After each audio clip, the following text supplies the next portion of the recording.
여러분, 맥북 사려고 하는데 이런 고민 해보신 적 있나요? 메모리는 넉넉하게 사는 게 좋다고 하는데 돈이 부족합니다. 개발이나 영상 편집용으로 쓰고 싶은데 기본 메모리로는 부족할까 걱정됩니다. 딱 맞는 메모리를 사고 싶지만 너무 복잡해서 잘 모르겠습니다. 만약 이런 고민이 있으셨다면 오늘 영상이 여러분의 고민을 해결해 드릴 겁니다. 본인에게 딱 맞는 메모리 용량을 선택하는 법, 직군별 메모리 선택하는 법, 애플 실리콘 칩이 효율적으로 메모리를 사용하는 법. 들어봤지만 어려워 보였나요? 아닙니다. 생각보다 훨씬 쉽습니다. 이 영상 하나로 여러분도 맥북 메모리 선택의 고수가 되실 수 있습니다. 많은 분들이 맥북 살 때 가장 헷갈리는 부분 중 하나가 바로 메모리, 즉 램의 용량입니다. 램과 SSD의 차이를 먼저 이해하면 선택이 훨씬 쉬워지는데요. 쉽게 말해 램은 프로그램이 당장 사용하는 작업 공간이고 SSD는 파일이나 데이터를 저장해두는 보관 창고라고 보시면 됩니다. 이걸 일상적인 상황으로 비유해보면 훨씬 이해가 쉬워요. 램은 마치 책상과 같고 SSD는 책상 옆에 있는 서랍장과 같습니다. 책상이 넓으면 여러 자료를 동시에 펼쳐놓고 빠르게 작업할 수 있죠.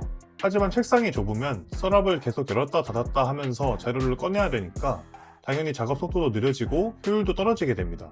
컴퓨터도 마찬가지입니다. 램 용량이 충분하지 않으면 앱을 여러 개 켰을 때 일부 앱이 멈추거나 꺼지기도 하고 심지어 실행 자체가 안 되는 경우도 생깁니다.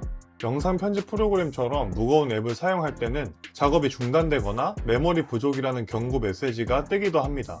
크롬처럼 메모리를 많이 쓰는 브라우저에서는 탭을 여러 개 열어두면 안 쓰던 탭이 꺼졌다가 다시 로딩되기도 합니다. 그러니까 램은 단순히 있으면 좋은 옵션이 아니라 앱을 정상적으로 실행하고 작업의 흐름을 끊기지 않게 유지하는 데에 꼭 필요한 핵심 요소입니다. 특히 맥북은 메모리가 메인보드에 납땜되어 있어서 나중에 업그레이드가 불가능하기 때문에 처음 살 때부터 자신의 작업량에 맞는 충분한 용량을 선택하는 것이 매우 중요합니다. 요즘 맥북에는 애플의 M 시리즈 칩이 들어가는데요. 이 칩의 가장 큰 특징 중 하나가 바로 통합 메모리 구조입니다. 기존의 일반적인 컴퓨터 구조에서는 CPU는 CPU 전용 메모리를 사용하고 GPU는 GPU 전용 메모리를 따로 사용했습니다. 그래서 CPU와 GPU가 데이터를 주고받으려면 서로 다른 메모리 간에 복사를 해야 했고 이 과정에서 시간도 더 오래 걸리고 자원도 더 소모됐어요. 반면에 애플 실리콘 칩은 이 구조를 완전히 바꿔버렸습니다. CPU, GPU, 그리고 AI 연산을 담당하는 뉴럴 엔진까지도 모두 하나의 메모리 풀을 공유하게 만든 겁니다. 이게 무슨 차이냐고요? 쉽게 설명해 볼게요. 예를 들어 한 사무실에 복사기와 프린터가 있다고 해봅시다. 복사기는 왼쪽 방에, 프린터기는 오른쪽 방에 따로 떨어져 있으면 파일을 옮기기 위해서 왔다 갔다 해야 하니까 굉장히 번거롭고 시간이 오래 걸리겠죠. 그런데 애플의 구조는 이 복사기와 프린터가 같은 책상 위에 붙어있는 셈입니다.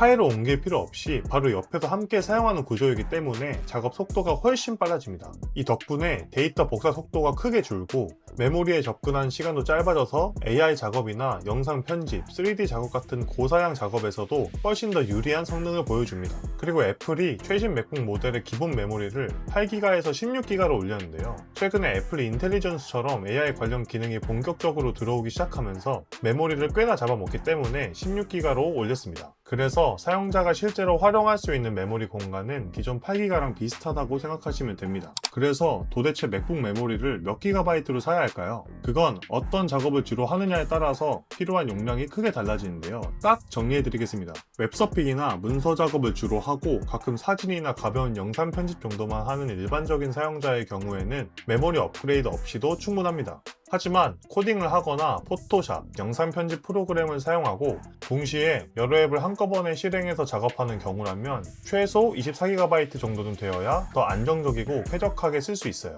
이런 작업들은 시간이 지나면 점점 더 무거워지기 때문에 처음에는 괜찮아 보여도 나중에는 성능 저하가 분명히 체감될 겁니다. 그리고 만약에 AI 개발이나 4K 이상의 영상 편집, 3D 모델링, 음악 작업을 한다면 최소 32기가 이상의 메모리를 사용하는 게 좋습니다. 특히 AI 개발의 경우 무조건 64GB 이상의 맥북이 좋다고 생각합니다. AI 작업은 특히 메모리 사용량이 큰 작업이기 때문에 이 정도 용량이 사실 필수입니다. 이건 단순히 쾌적하다의 문제가 아니라 이보다 부족하면 작업이 아예 실행조차 불가능할 가능성이 큽니다. 정리하자면 사람마다 필요한 메모리 용량이 모두 다르고 나중에 어떤 작업까지 할지 모르기 때문에 예상치보다 조금 여유있게 구매하는 게 좋습니다. 다만 단순 작업만 할 건데 불필요하게 큰 메모리를 살 필요가 전혀 없고 작업 자체가 무거운 게 아니라 파일만 많이 저장해야 된다면 메모리 말고 SSD만 업그레이드하는 게 좋겠죠? 그리고 예산이 부족하다면 일단 적은 메모리로 구매를 하고 추후에 메모리가 더 필요할 때